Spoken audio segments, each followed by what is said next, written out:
আজ ছিল রবিবার, তাই ভাবছিলাম ছুটির দিন একটু ঘুরতে যাওয়া যাক।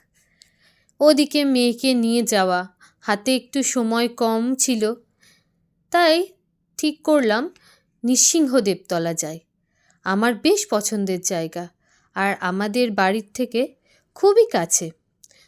ঘুরে খুবই ভালো লাগলো, মনটা ভীষণ ভালো হয়ে গেল। বিশ্বাস করো, ঠাকুরের জায়গায় গেলে মনটা খুব ভালোই হয়ে যায়।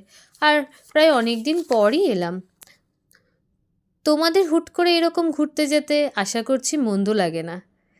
আর আজ হাতে একটু সময় কম ছিল, তাই একটু তাড়াতাড়ি করেই আমরা ঘুরে ওখান থেকে বেরিয়ে যাব ঠিক করেছিলাম।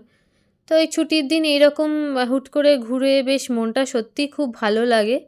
আর এই জায়গাটা আমার খুবই পছন্দের একটি জায়গা। আর তোমরাও তোমাদের ছুটির দিন কেমন কাটাও অবশ্যই আমার সাথে শেয়ার করো। তো টাটা, বাই বাই।